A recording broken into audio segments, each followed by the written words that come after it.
राधे महाराज जी त्राटक क्रिया करते समय किन किन बातों का ध्यान रखना चाहिए? नाम जप करते हुए जहां हम त्राटक क्रिया कर रहे हैं उसमें नाम का दर्शन करना चाहिए। नाम जापक को मतलब राधा, अब एक बिंदु है, उस बिंदु में हम अपनी दृष्टि जमाएं और वही अपने आंखों के सामने राधा राधा राधा राधा। श्वास प्रश्वास की गति को लंबा खींचता रहे, लंबी श्वास, और धीरे जब छोड़े तो धीरे धीरे धीरे छोड़े, फिर धीरे धीरे श्वास प्रश्वास की गति पर शासन करे और एकाग्रता पूर्ण, और पलक न झपने पावे। और जब पलक झपक जाए तो आंख मूंद कर नाम ध्यान करे, आंसू आने लगे तो कोई परवाह नहीं, फिर एकाग्र, उससे बहुत एकाग्रता मिलती है। त्राटक क्रिया विद्यार्थियों को भी करनी चाहिए, वो बहुत एकाग्रता मिलती है। विद्याध्ययन में बहुत स्मृतिवान हो जाता है। त्राटक क्रिया का मतलब होता है किसी एक बिंदु पर बहुत देर तक देखना बिना पलक झपके, ऐसे सामने हम नाम लिख रहे हैं और उसी में एकाग्र है। और जब परेशानी आंखों में महसूस होने लगे तो ऐसे मूंद ले, फिर ऐसे। इससे बहुत आपकी एकाग्रता बहुत पावरफुल हो जाएगी, स्मृतिवान हो जाएंगे आप। किसी भी बात को सोचना फौरन स्मृति आ जाएगी। ऐसा करना चाहिए, पर ये वही कर सकता है जिसका ब्रह्मचर्य ठीक है। ब्रह्मचर्य ठीक नहीं तो सर में दर्द शुरू हो जाएगा और ठीक से चल ही नहीं पाएगा। ये साधन जो भी होते हैं अध्यात्म के, इनमें मूल में ब्रह्मचर्य चाहिए। अगर ब्रह्मचर्य नहीं है तो फिर नहीं चल पाएगा। ब्रह्मचर्य पावर होता है, और ब्रह्मचर्य चाहे गृहस्थ भी हो, उचित ब्रह्मचर्य सबको रहना चाहिए। ब्रह्मचर्य जीवनी शक्ति है, उसको नष्ट करने से ऐसा नहीं कि आप अच्छा अच्छा खाते पीते हैं तो आप बलवान बने रहेंगे, नहीं। ब्रह्मचर्य एक महान शक्ति है जो उसको संचित करता है, वो उसकी दिनचर्या बिल्कुल फिट चलेगी, उसकी स्मृति फिट रहेगी, उसके किसी कार्य में थकावट नहीं होगी, उसको कोई बात परेशान नहीं कर सकती, कभी डिप्रेशन में नहीं जा सकता, कभी नेगेटिव विचारों से परास्त नहीं कर सकते जिसके जीवन में ब्रह्मचर्य है। अब आज हमारी समाज ब्रह्मचर्य नाम से ही परिचित नहीं हो रही। जिस तरह हमारा मन इंद्रिया कहे वैसे हम चले जा रहे हैं, ये ठीक नहीं है। उचित खान पान, पवित्र ब्रह्मचर्य, और जैसे यौगिक क्रियाएं, थोड़ी देर पद्मासन सिद्धासन में बैठना, प्राणायाम करना, त्राटक क्रिया करना, इससे हमारी बौद्धिक शक्ति बलवान होती, स्मृतिवान होता है। वो जो एकाग्रता है उसकी एकाग्रता रूपी धन परिपक्व होता है, वो जिधर चाहे उधर एकाग्रता। जब त्राटक क्रिया की महिमा हमने पढ़ी और इसका अभ्यास किया तो घंटों, 10-5 मिनट नहीं, घंटों खुली आंख ऐसे बैठे रहते, घंटों खुली आंख ऐसे, एक लक्ष्य पर दृष्टि की, थोड़ी देर आंसू आए, फिर इसके बाद सूख गए, फिर दृष्टि ऐसे, और मंत्र जप करते हुए। तो उसका हमने 2 बार परीक्षण लिया कि आदमी बैठा रहे, जब तक हम नहीं चाहे तब तक वो बैठा रहा। अभी आदमी खड़ा हो जाए, उसके मन में संकल्प जागृत हो गया, वो खड़ा हो गया, जो हम सोचेंगे वो सामने वाले पर प्रभाव पड़ जाएगा। ये यौगिक क्रियाएं हैं, ये छोटी मोटी मतलब सिद्धियां हैं, ये यौगिक क्रियाएं हैं। तो त्राटक क्रिया से जो स्मरण करना चाहो, अगर त्राटक क्रिया सिद्ध हो जाए और आपका पवित्र स्मरण बना रहे भगवान का, तो आप कई जन्मों की बात याद कर सकते हो, क्योंकि सब कुछ भरा तो मन में ही है ना। जितना खोल पाओ आप, आपके हृदय में ही सब कुछ भरा है, जितना आप खजाना खोल पाओ। बस नाम मंत्र ये तिजोरी की चाबी है, जितना नाम जप करोगे, मंत्र जप करोगे, उतने ज्ञान विज्ञान आपका प्रकाशित होता चला जाएगा। बाहर थोड़ी कुछ है, सब कुछ अंदर बैठा हुआ है, सब अंदर है। जब परमात्मा अंदर है तो ज्ञान विज्ञान सब अंदर है, और अंदर के ही ज्ञान से माया का नाश होता है, बाहरी ज्ञान से नहीं। दीपक जी दिल्ली से। राधे राधे महाराज जी मेरा प्रश्न है कि एकोहम बहुश्यामा का सूत्र जो कहा जाता है, ब्रह्म के भीतर संकल्प हुआ कि एक से अनेक होने का, परंतु आत्मा परमात्मा अखंड होने के बाद भी अलग अलग देह में परिवर्तित, वो ब्रह्म कैसे होता है महाराज जी? वो एक ब्रह्म ही हम जीवों के रूप में परिवर्तित होने के बाद भी अकेला कैसे बच जाता है? जैसे 1000 घड़े रखे हों और उसमें 1000 सूर्य का प्रतिबिंब पड़ रहा हो, तो सूर्य 1000 हो गए क्या? ये तो घड़े हैं, 5 भौतिक घड़े हैं, इनमें उसका तेज पड़ रहा है, प्रकाश पड़ रहा है, उसी ब्रह्म का प्रकाश है, उसी से सब संचलित चैतन्य हो रहे हैं। तो ब्रह्म करोड़ों अरबों थोड़ी हो गया, ब्रह्म तो एक ही है। उसी के बिजली एक है ना, पूरे भारत में फैली हुई है, गांव गांव में फैली हुई, तो उसका प्रभाव अलग अलग है।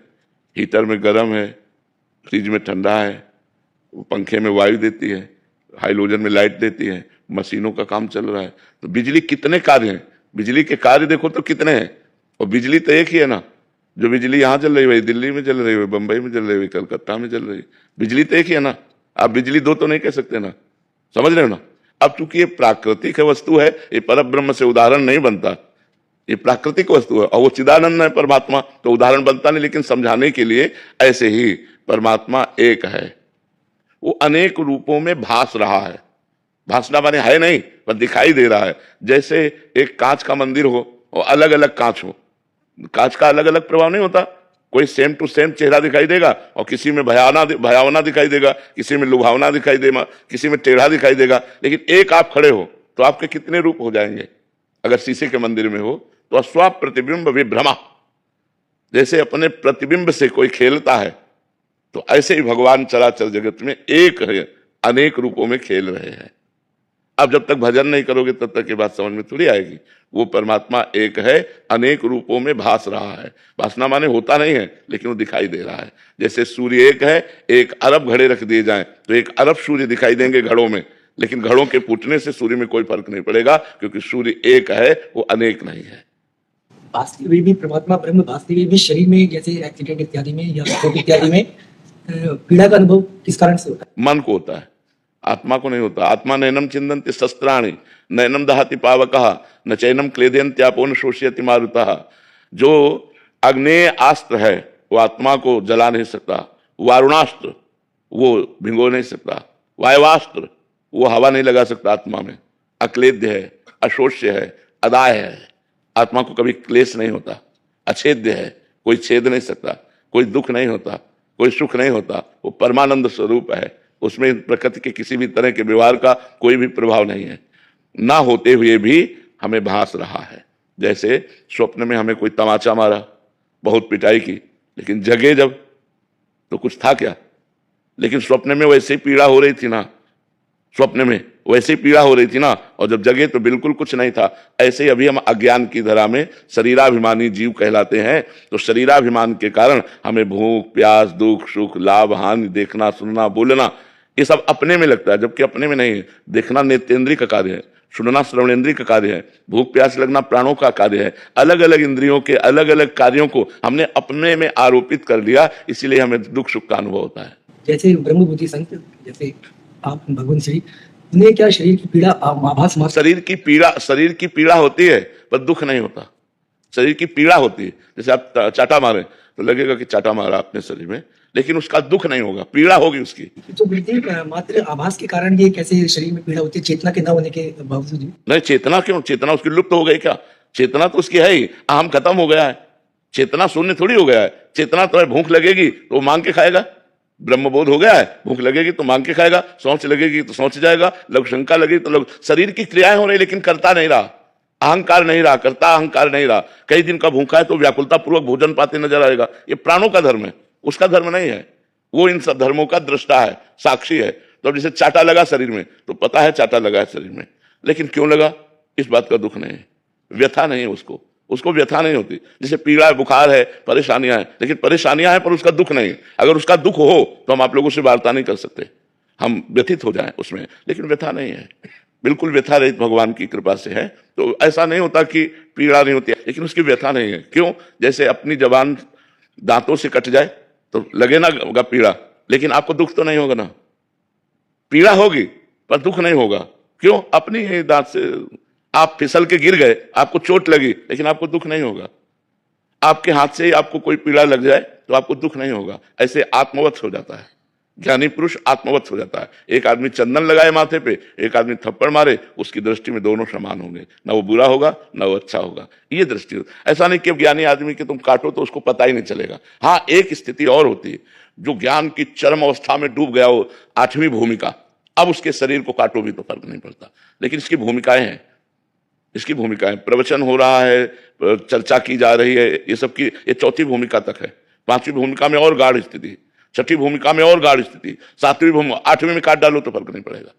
काट डालो तो जैसे मुर्दे को कोई फर्क नहीं पड़ता, ऐसे उसको भी कोई फर्क नहीं पड़ता। मुंह में पत्थर का टुकड़ा डाल करके भगवान ऋषभदेव ज्वाला में जल गए।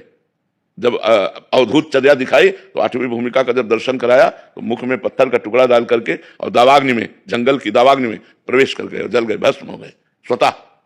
तो ऐसी वो स्थिति होती है कि शरीर राग खत्म हो जाता है। 4थी से शरीर राग धीरे धीरे धीरे धीरे धीरे, पर वो चेतना रहती है। जैसे स्वप्न में जगे तो लगा तो झूठा है, पर पूरी याद बनी रहती है, पूरा उसका प्रभाव बना रहता है। और जैसे जैसे दूरी होती चली जाएगी, 4 घंटा व्यतीत हो गए, 6 घंटा व्यतीत हो गए, वैसे वो विस्मृत होता चला जाएगा। ऐसे ब्रह्मबोध तो हुआ पर संसार का ज्ञान है। अब जैसे जैसे ब्रह्मबोध की गाढ़ अवस्था होती चली जाएगी, वैसे संसार भूलता चला जाएगा। उसकी अवधि होती है, समय ऐसे पार होना चाहिए। ये थोड़ी कि ब्रह्मबोध हो गया तुरंत सब भूल गया, उसको काट डालो तो कोई फर्क नहीं, ऐसा नहीं, उसकी भूमिकाएं होती है। नरेश कुमार मल्होत्रा जी, राधे राधे महाराज जी। और जी, आप कह रहे हैं कि आप न्यायाधीश पद पे हैं, बट कह रहे हैं कि हमेशा जल्दी में रहता हूं, हमेशा नेगेटिव थॉट आते हैं, हर काम को समय से पहले पूरा कर लूं, ऐसा मतलब हड़बड़ी सी रहती है। नहीं, कब तक आखिरकार शरीर की एक अवधि है जिसका नाम है मृत्यु, वो भी आने वाली है और आपके सारे कार्य यहाँ के पड़े रहेंगे, बैंक बैलेंस यहाँ का पड़ा रहेगा, सब धैर्यपूर्वक शांतिपूर्वक। ये जिंदगी के झमेले कभी खत्म होने वाले नहीं है, ये बखेड़े खड़े ही रहेंगे, ये कार्य वो कार्य वो कार्य वो कार्य। कम से कम कुछ मिनट बैठ करके भगवान की आराधना करो, करते हो? प्रातःकालीन वेला पर ब्रह्म मुहूर्त में उठ करके कुछ समय रखो, 1 घंटा 1.5 घंटा, कितने मिनट रखते हो? आधा घंटा। आप थोड़ा और दीजिए, क्या करते हो आधा घंटा में? प्रभु का स्मरण करता हूँ, नाम जप करते हैं, पाठ कोई करते हैं? शाम को हनुमान चालीसा पढ़ता हूँ, सुबह सभी की आरती गा लेता हूँ बस। थोड़ा सा साधना में लगो, थोड़ा सा भी साधना में और लगो, तब बात बनेगी। थोड़ी देर बैठ कर माला से जपते हो या ऐसे? राम राम भी जपता हूँ और सभी की ओम ओम गणपति महाराज की सारी नामाला जप लेता हूँ। किसी एक में आ जाओ, धीरे से पहले किसी एक में आ जाओ। सब भगवान एक ही भगवान बहुत रूपों में है, किसी एक में आ जाओ और नाम जप करो।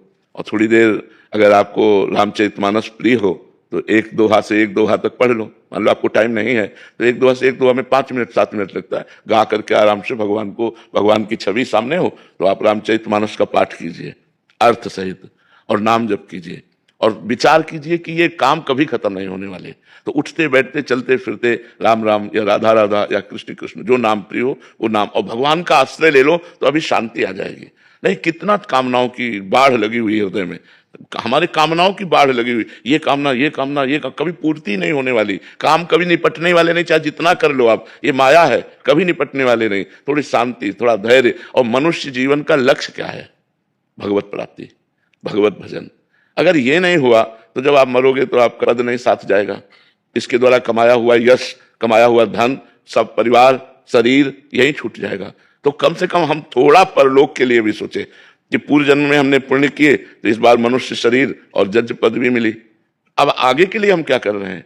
सब कुछ यहीं के लिए कर रहे हैं तो यहाँ का तो यहीं छूट जाएगा, आगे के लिए क्या कर रहे हैं? तो हमें चाहिए कि जैसे हम बोल रहे हैं तो बात अलग, नहीं, चुप हुए तो नाम जप करने लगे, भगवान का चिंतन करने लगे। भगवान का चिंतन करते हुए यदि कार्य करने की क्षमता बना लो आप अपनी अभ्यास के द्वारा तो बहुत शांति मिल जाएगी। नहीं तो अभी तो ये बात है, जब आपका अवस्था और ढलेगी तो आपकी चिंतनी शक्ति कमजोर हो जाएगी, तो इसी में लड़खड़ा के गिर जाएगी संसार में। फिर आप परमार्थ का चिंतन कर ही नहीं सकते हैं, केवल वही संसार का चिंतन करेंगे। इसलिए हमें लगता है थोड़ा सा सावधान हो जाइए और नाम जप कीजिए और भगवत जो वाणी है संतों की उसको नियम पूर्वक सुनिए, संतों की वाणी सुनिए। सुनते हैं आप? तो फेसबुक पे जो प्रश्न है वो सुनता हूँ। अगर ध्यान पूर्वक सुनो और उसको अपने आचरण में उतारो तो बड़ा मंगल हो जाएगा। सत्संग और नाम जप, साधन को हरिभजन है कह सत्संग सहाय। सत्संग से निश्चित परिवर्तन हो जाता है।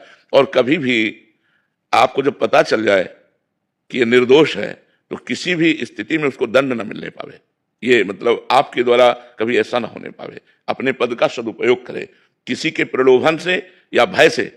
उस समय न्यायाधीश किसी की जिंदगी ले सकता है और किसी को जीवन दान दे सकता है, तो उस समय यदि दोषी है तो चाहे जितना कोई प्रलोभन दे या भय उपस्थित करे, हमारा न्याय नहीं बदलेगा।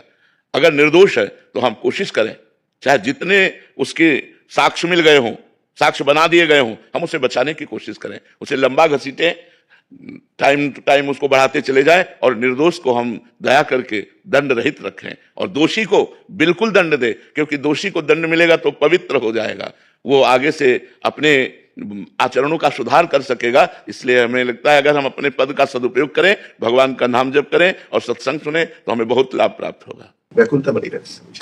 किसकी व्याकुलता? हाँ, यही तो माया का खेल है। अगर यही व्याकुलता भगवान की बनी रहे तो सिद्ध पुरुष हो जाओ। भगवान के लिए कब मिलेंगे, भगवान कब मिलेंगे, ऐसी व्याकुलता हो जाए तो जीवन धन्य हो जाए। अब ये व्याकुलता अर्थ की है या किसकी व्याकुलता है, इसको पहचानिए आप कि अंदर से किसकी व्याकुलता है, क्यों अशांति क्यों है। व्याकुलता अगर भगवान की है तो उसमें परम शांति होती है, तो अगर संसार की है तो अशांति होती है। फिर अशांतस्य कुतः सुखम, जो अशांत है वो सुखी कैसे हो सकता है? और जब सुख नहीं तो जीवन का मतलब क्या रह गया? मनुष्य जीवन का मतलब क्या रह गया? यदि सुख शांति जीवन में नहीं तो मनुष्य जीवन का मतलब क्या रह गया? फिर तो जैसे प्रारब्ध के अनुसार पशु पक्षी सुखी दुखी होते हैं, वैसे हम सुखी दुखी होते रहेंगे। हमको नए प्रारब्ध का निर्माण करना है, हम मनुष्य हैं, हम भगवान की आराधना करें। आप नाम जप कीजिएगा और रामचरितमानस का पाठ कीजिएगा और न्याय में चूक ना कीजिएगा। भगवान बड़ी कृपालु हैं, वो सारी व्याकुलता का अपहरण कर लेते हैं। साध्वी भारती जी बिहार से। श्री हरिवंश महाराज जी, आपके चरणों में कोटि कोटि प्रणाम। महाराज जी, परमात्मा को तत्व रूप जानने के लिए क्या केवल नाम जप से संभव है? सत्संग साधन को हरि भजन है, कै सत्संग सहाय। सत्संग भी अनिवार्य है। मति कीरति गति भूति भलाई, जब जहि जतन जहां जय पाई, सो जानो सत्संग प्रभाऊ, लोकों वेद न आन उपाऊ। अगर सत्संग नहीं है तो नाम जप में उत्साह ही नहीं बनेगा। नाम जप में उत्साह बनता है साधु संग से, और नाम जप और साधु संग तो धीरे धीरे तत्व ज्ञान हो जाएगा। भगवान के तत्व का ज्ञान भगवान कराते हैं, अपनी तरफ से नहीं होता। सोई जाने जेहि देहु जनाई, जिसे भगवान जना देते हैं वही जान पाता है भगवान को। तो जब नाम जप करेंगे तो हमारा हृदय पवित्र होगा, सत्संग सुनेंगे तो हमारी बुद्धि पवित्र होगी, और बुद्धि में समझ में आने लगेगा सर्वत्र भगवान है। ऐसा जिस दिन बोध हो गया तो उसी दिन मुक्त हो जाओगे, उसी दिन माया से मुक्त हो जाओगे। तो सत्संग और नाम जप दोनों अनिवार्य है।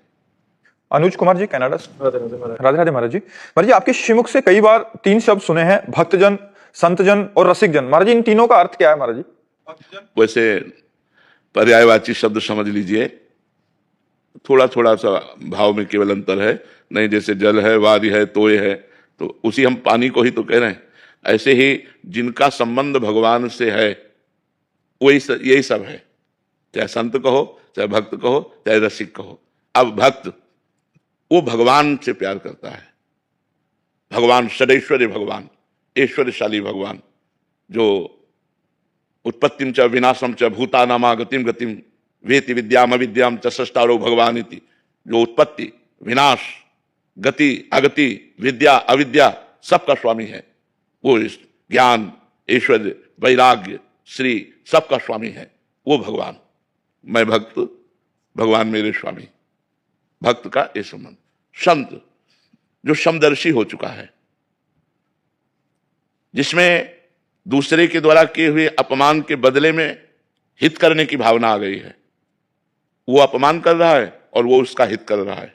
जो निर्वैर है, जो समदर्शी है, जो सहनशील है, जो समस्त जीवों के प्रति करुणा रखता है और भगवान में स्थित है, उसे संत कहते हैं। रसिक जो लाडली लाल, यहां भगवत्ता नहीं है, यहां प्रेम का स्वरूप है। प्रेम के खिलौना दो, खेलत हैं प्रेम खेल, प्यारी जू और प्यारे जू। ये भक्त कभी ऐसा नहीं बोलेंगे। जब भक्त जयकारा लगाएगा तो भगवान की जयकारा लगाएगा। हमारे यहां जयकारा लगता है लाल जू कह के, राधा वल्लभ लाल की जय, बाके बिहारी लाल की जय, राधा रमण लाल की जय। ऐसा नहीं कहा जाएगा कि राधा रमण भगवान की जय, नहीं कहा जाएगा। रसिक जन भगवान की भगवत्ता का विस्मरण करके उनके साथ प्रेम खेल खेलते हैं। रसिक वही जिसके हृदय में प्रिया प्रीतम को सुख पहुंचाने के लिए प्रतिक्षण उत्साह। भक्त है तो भक्त 4 प्रकार के हैं।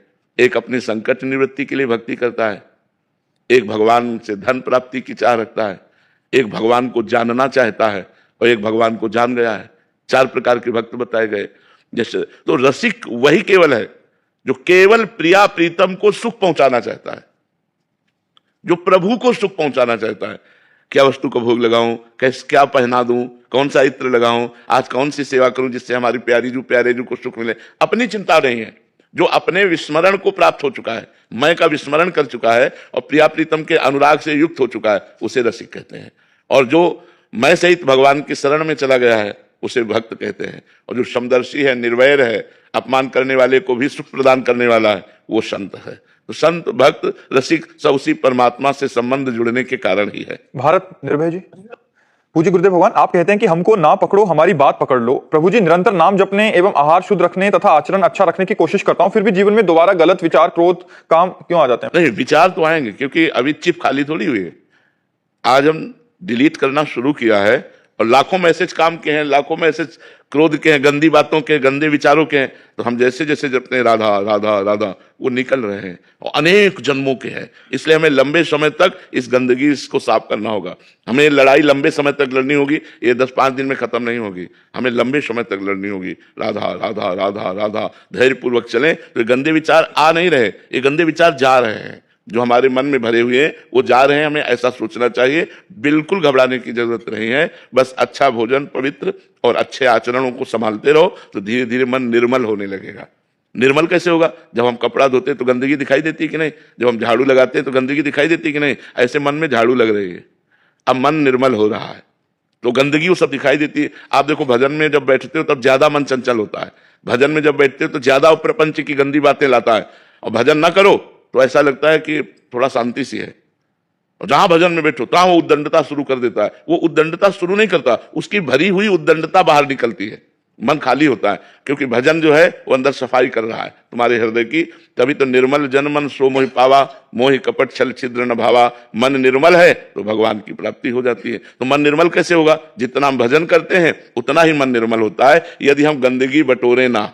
अब जैसे पोछा लगाया और खिड़कियां खुली रह गई और आंधी चली तो फिर और गंदा हो गया। तो ऐसे ही नाम जप किया और फिर गंदा भोजन कर लिए, गंदे आचरण कर लिए, गंदा दृश्य देख लिया, गंदा मनोरंजन कर लिया, वो फिर कूड़ा करकट भर गया। भरने ना पावे और निकलने दो तो और गंदी गंदी बातें निकलेंगी। मन गंदा करेगा, एकदम ऐसा लगेगा कि इतना गंदा तो हमने कभी नहीं सोचा। लेकिन वो आपकी गंदगी नहीं, जो अनेक जन्मों की मन में भरी हुई है वो खाली हो रही भगवान के नाम जप से। धैर्य पूर्वक नाम जप करते रहो, उससे लुभायमान होकर कोई कार्य मत कर बैठना। जो मन गंदगी फेंक रहा है उससे प्रभावित होकर कोई क्रिया मत करना, तो धीरे धीरे मन निर्मल हो जाएगा। जी। शेखर जी सहारनपुर से। श्री हरिवंश। श्री हरिवंश महाराज जी धामवास कब और कैसी स्थिति में आने पर करना चाहिए? धामवास अपने बस की बात थोड़ी है। जिनको वृंदा विपिन है कृपा तिनय की होए, वृंदावन में तबे तो रहन पाई है सोए। जिनका वृंदावन है वो किशोरी जो कृपा करें, प्रिया जो कृपा करें, तब जीव वृंदावन वास कर पाता है। और जब कृपा हो जाए तब वृंदावन वास कर लेना चाहिए। जैसे घर पे जिम्मेदारियों में तो ऐसा लगता है कि धामवास जाएंगे तभी भगवत प्राप्ति होगी। गुरुदेव तो धाम का आश्रय लेकर अपनी जिम्मेवारियों को पूरा कीजिए। ये जब तक ये सब दिखाई देता है ना तब तक बात अलग हो। जब धाम की लगन लग जाएगी ना तो एक ही बात दिखाई देती है, मुझे वृंदावन वास करना है, दूसरी बात नहीं। जब तक दूसरी बात दिखाई दे रही तो उसको पूरा करो, अपना कर्तव्य मान करके धाम का भरोसा रखो, आश्रय रखो, नाम जप करो, लाडली लाल की लीलाओं का गायन करो, अपने परिवार के जो कर्तव्य हैं उन कर्तव्यों को पूरा करो। ऐसा लगता है कि वहां रहेंगे तो भगवत प्राप्ति नहीं हो पाएगी, धाम में रहेंगे। वैसे हम आपको बताएं भगवत प्राप्ति कहीं कहीं भी रहो निश्चित हो जाएगी यदि भजन हो रहा है। तो अगर यहाँ भी कर्म बिगड़ गए तो सुअर कुत्ता पशु पक्षी बनना पड़ेगा। वृंदावन के बनोगे पर बनोगे वृंदावन के ही, पर बनना पड़ेगा। तो भजन से वृंदावन बसिके इतनो बड़ो सयान, जुगल चरण के भजन बिन निमिष न दीजे जान। निमिष कहते हैं पलक झपकने को। वृंदावन वास करके सबसे बड़ी प्रवीणता चतुरता इसी बात में है कि एक सेकंड का भी समय प्रिया प्रीतम के भजन से ना जाए। ऐसा ना हो कि एक सेकंड चला गया हमने भजन नहीं किया। वही प्रवीण वृंदावनवासी है जो निमिष कहते पलक झपकने को। इतने समय के लिए भी प्रभु को ना भूले, हर समय प्रभु का भजन करे। तो अगर वृंदावन में भजन नहीं करोगे तो बनोगे सुअर कुत्ता, लेकिन यहीं के बनोगे अगर अपराध बन गया। और बाहर भजन करोगे तो वृंदावन में आ जाओगे, दिव्य शरीर धारण करके भगवान की धाम की सेवा में आ जाओगे। प्रधानता भजन की है। जो वृंदावन वास करके मनमानी गंदे आचरण करते हैं वो प्रिया प्रीतम तक पहुंच पाएंगे क्या? नहीं पहुंच पाएंगे। तो इसलिए प्रिया प्रीतम तक पहुंचने के लिए भजन अनिवार्य है। तो जहां भी रहो भजन करो, अपने कर्तव्य का पालन करो। रेणु जी। राधे राधे। राधे राधे महाराज जी 34 साल बिना भजन के बीत गए, पिछले 1 वर्ष से आपको सुनना प्रारंभ किया महाराज जी। अब ऐसा लगता है कि पता नहीं प्राण कब निकल जाए, और भजन भी अभी शुरू ही किया है महाराज जी। इतने साल व्यर्थ निकल गए, इसी की चिंता सताती रहती है। ठीक बात है, ऐसा चिंतन होना चाहिए। पर अब जो बची उसको संभाल लो, जो आयु बची है उसको संभाल लो, इसी से काम बन जाएगा। अंतिम संभल जाए, फाइनल समझ जाए तो सब संभल गया। प्रारंभ मान लो बिगड़ गया, लेकिन अंतिम संभल गया तो सब संभल गया। देखो अंतिम संभलने में जैसे नारायण का नाम अजामिल ने उच्चारण किया, बड़ा पापी था, वैश्यागमन करता था, बड़ा पवित्र था, लेकिन अंतिम समय अपने पुत्र को बुलाने के निमित्त से उसने नारायण ऐसा पुकारा, काम बन गया। भगवान के पार्षद आ गए, यमदूत की फांसी काट दी और उसको मुक्त कर दिया। तो अगर अभी उसको तो इतना ही केवल अवसर मिला एक बार नारायण उच्चारण करने का, अपने को तो बहुत बार अभी अवसर है। हम जितना जिंदा है उतना खूब राधा राधा राधा राधा राधा राधा नाम लेते, निश्चित हमारा कल्याण हो जाएगा। अब हमें चिंता नहीं करना, पश्चाताप तो होना चाहिए कि अगर हम बचपन से भजन करते होते तो कितना सुंदर होता, लेकिन हमारा जीवन व्यर्थ चला गया। पर अब जितना जीवन बचा है हम उस जीवन को भगवान को अर्पित कर दें, उस जीवन को भजन में लगा दें, यही सार्थकता है। भजन ही जीवन है।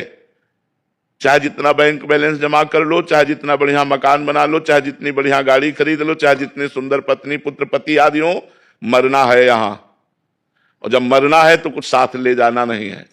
तो हम अपना काम बना लें, जैसी परिस्थिति में भगवान रखें वैसी परिस्थिति में रहें और राधा राधा राधा राधा नाम जप करते रहें, जिससे हमारा लोक परलोक सब बन जाए। अगर इस जन्म में भजन नहीं किया तो अगला जन्म पता नहीं कौन से पशु पक्षी का हो, हमें क्या भरोसा। इसलिए खूब नाम जप करो, नाम ही तुम्हें बचाएगा। राधा राधा जितना रटो, जितनी श्वासें बची हैं उतनी श्वासें तो भगवान में लगा दो। अरुण जी दिल्ली से। राधे राधे महाराज जी। महाराज जी पिछले 1 वर्ष से यूट्यूब के माध्यम से जुड़ा हूं, तब से जिंदगी को बदलता हुआ देख रहा हूं। सवाल भी कम हो गए हैं और शिकायतें भी समाप्त हो रही हैं, लेकिन इच्छाओं की ओर आकर्षित हो जाता हूं। गलतियां रोज हो जाती हैं जागरूक रहते हुए भी। महाराज जी ऐसे में महाराज जी कैसे अपने आप को मजबूत करें? गलतियां ना हो तो ही सत्संग का प्रभाव हो। जैसे हम झाड़ू लगाए, पोछा लगाए और खिड़कियां खुली हैं, फिर धूल भर गई, तो क्या फायदा हुआ पोछा लगाने से, झाड़ू लगाने से? तो शास्त्र स्वाध्याय, संत संग, साधु समागम के द्वारा हम अपने हृदय को पवित्र करना चाहते हैं। गंदी आदतें, गंदे खान पान, इनका हम त्याग करना चाहते हैं। त्याग किया, फिर भी हमसे गलती हो रही, तो फिर धूल भरी आंधी आई, हमारे हृदय को गंदा कर गई, तो हमारी मेहनत तो बर्बाद हो गई ना। जो हम प्रयास कर रहे हैं उस प्रयास में असफलता हमें प्राप्त हो रही, तो हमको गलतियों को बंद करना होगा। देखो घड़े में अगर एक छेद हो और हम पानी भरना चाहे तो पूरा नहीं भर पाएंगे। छेद बंद कर दो, एक एक बूंद डालते रहो तो एक दिन घड़ा भर जाएगा। ऐसे ही हमको पहले गलतियों को छोड़ना होगा। जो गलतियां खान पान आचरण में हैं उनको हमें छोड़ना पड़ेगा, क्योंकि वैसे भी आप वयस्क हो चुके हैं, अवस्था जो गलतियों वाली है वो क्रॉस कर चुके हैं। अब आपको कंट्रोल में होना चाहिए, हर इंद्री कंट्रोल में होनी चाहिए और आप परमार्थ के पथिक बने और जीवन का परम लाभ ले। परमानंद क्या है? परमानंद क्या है? भगवदानंद। हम उधर बढ़े, आखिरकार शरीर छूट ही जाएगा। शरीर छूटने के पहले यदि आगे की व्यवस्था अच्छी नहीं की तो पछताना पड़ेगा। हम तुम सबको जाना है, जाने की तैयारी कर लो। जो पहले से तैयार न थे पछता पछता कर चले गए। रहे न रावण सम अभिमानी, हिरण्याकश्यप सम वरदानी। कोई नहीं रहा, सबको काल खा गया। हमारे भी तुम्हारे जीवन को काल नष्ट कर देगा। इसलिए हमको गलतियों से बचाकर अपने जीवन को अब लो नसानी, अब ना नसई हो, हमें अच्छाई की तरफ बढ़ना चाहिए। हम गलतियों से परास्त तब होते हैं जब हम सहन नहीं कर पाते। हमारा मन बोला कि हमको अमुक चीज खानी है और वो अधर्म युक्त है, नहीं खानी। तो चाहे लाख बार कहे नहीं खानी, नहीं हमें करना, तो अगर आप दस्तखत नहीं करेंगे तो मन आपको परास्त नहीं कर सकता। अंदर ही अंदर वो इतनी व्यथा पैदा करता है हमारे अंदर कि हम सह नहीं पाते और हम उसके दस्तखत कर देते हैं, हाँ मिला देते हैं। अगर धर्मयुक्त मांग है तो हम पूरी करेंगे और धर्मयुक्त मांग नहीं तो हम तेरी कदापि नहीं पूरी करेंगे, कुछ भी हो जाए। ऐसा हमको निश्चय रखना चाहिए। जब तक आप मन के प्रति कठोर नहीं बनेंगे तब तक गलतियों से बच नहीं सकते। हम लोग मन को बहुत दुलार करते हैं।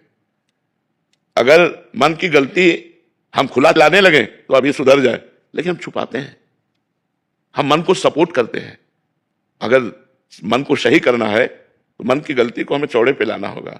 हमें युद्ध करना होगा मन से, हमें थोड़ा हट करनी होगी मन से। जीत जाएंगे, क्योंकि वो आपके पावर से ही पावरवान है। खास बात यह है उसका कोई बल नहीं है, वो आपके ही बल से बलवान है। आपने ना और हट कर लिया ना, तो उसको ना में रुकना पड़ेगा। और जहां आपने कहा ना और उसने 100 बार आपको प्रेरित किया हाँ बोलो ना, तो आपको लगता है यार इस अशांति से तो अच्छा है भोग ले, इस जलन से तो अच्छा है यार खा ले, इस जलन से चलो यार पी लेते हैं।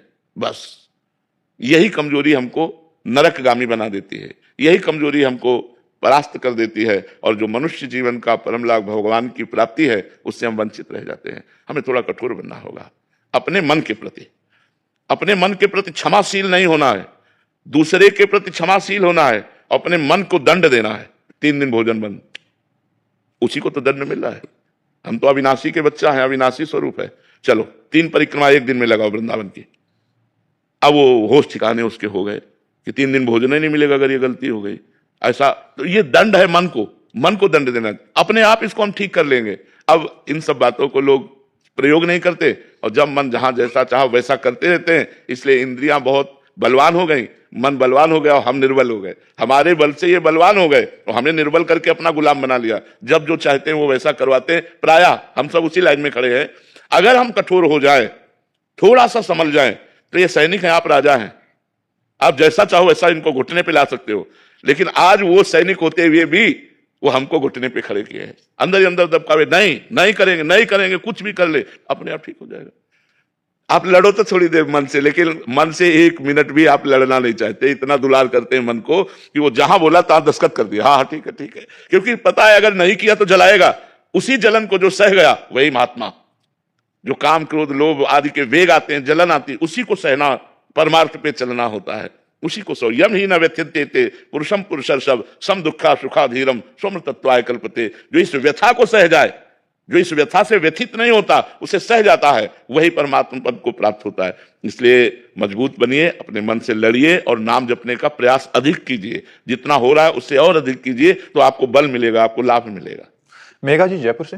राधे राधे। राधे राधे महाराज जी। महाराज जी, आपने कहा है कि साधना में सफलता के लिए अधिक समय एक आसन पर बैठना, सुखासन में बैठना आदि से विशेष लाभ प्राप्त होता है और चित्त भी जल्दी एकाग्र होता है, परंतु यदि किसी का शरीर रोगी हो, सामर्थ्य ना हो 1 घंटा बैठने की, तो ऐसे में कैसे? सोफा आदि का, कुर्सी आदि का आश्रय ले लें। अगर मान लो आसनों पे नहीं बैठ सकते, अब जैसे हमारी किडनी खराब है तो हम आसनों पे अब नहीं बैठ सकते। पहले तो काफी 6-6 घंटे एक आसन पर बैठे, अब आसन पर बैठने की सामर्थ्य नहीं, तो देखो ऐसे से तकिया लगाए हुए हैं, ऐसे बैठे हैं। अब ऐसे हम बैठे हैं, एक पैर नीचे कर लिए, आराम मुद्रा में हो गए, भजन कर रहे हैं। हमको भजन से मतलब है। अगर हमारा आसन में बैठने का नहीं होता तो हम पैर फैला लिए, सोफा में आराम से बैठ गए, अपने बिस्तर में बैठ गए, जैसे बना वैसे, और हम भजन करें। मुख्य बात भजन है।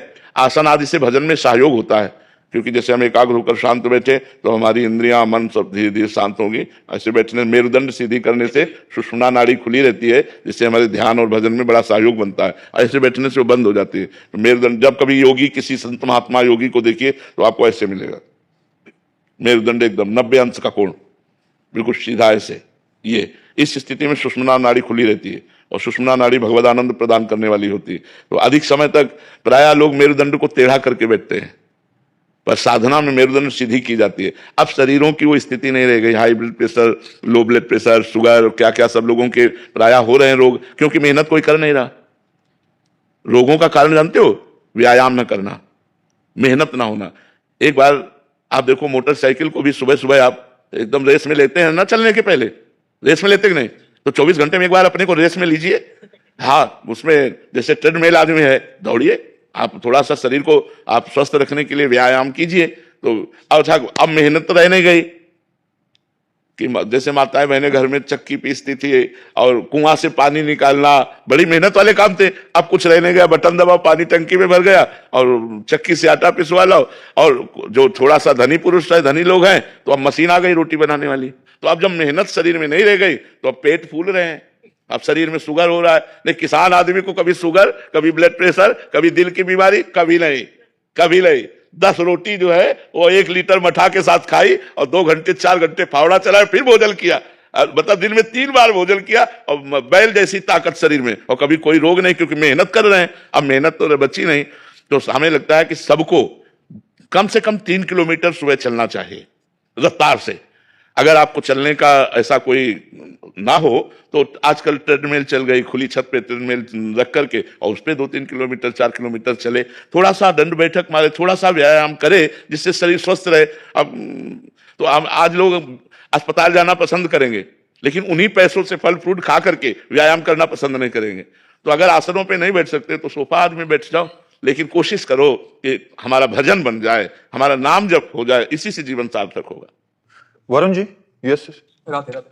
महाराज जी राधे राधे। महाराज जी, मेरी माता जी आपकी कृपा से वृंदावन में साध्वी का जीवन व्यतीत कर रही है और मैं अमेरिका में ग्रस्त जीवन में हूं। महाराज जी, आप कह रहे हैं कि आपके मन में बड़ी दुविधा है कि मैं अपनी माता जी को अकेले छोड़कर अमेरिका में रह रहा हूं, पर उनकी सारी धन आदि से सहायता कर सकता हूं, शारीरिक मदद नहीं कर पा रहा। जब तक उनका शरीर स्वयं काम कर रहा है तब तक ये करते रहेगा, और जब शरीर काम ना करे तो ऐसा या तो व्यक्ति रख दीजिए, कोई रिलेशन वाला ऐसा व्यक्ति रख दीजिए जो उनकी सम्यक सेवा कर सके, या फिर आप कृपा करके अपनी माँ की उस समय सेवा संभालिए जिस समय वो अपने शरीर की सेवा करने लायक ना हो। जब तक शरीर की सेवा करने लायक है तब तक धन आदि के सहयोग देते रहिए, और जब शरीर अस्वस्थ हो जाए तो आप स्वयं सेवा संभालिए, पर वृंदावन से उनको मत ले जाइएगा।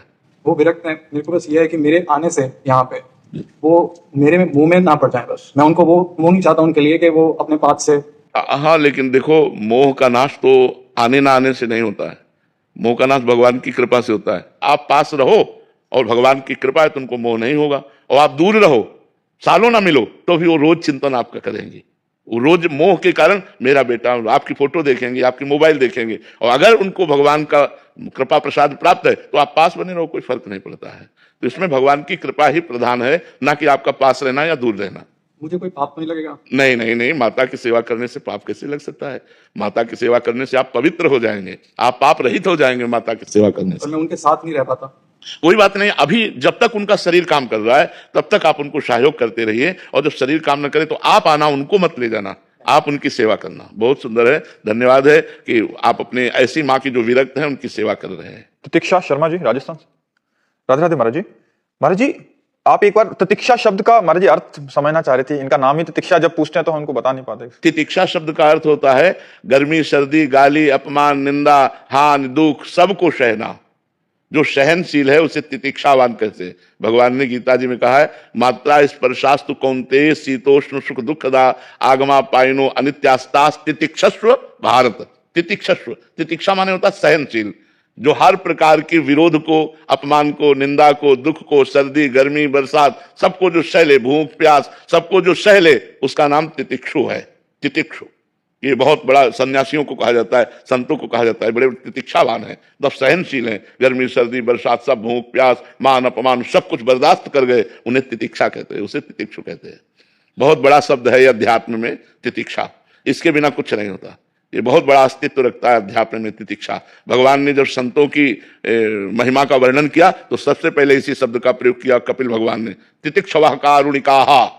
पहले तितिक्षवा, तितिक्षवा माने सहनशील।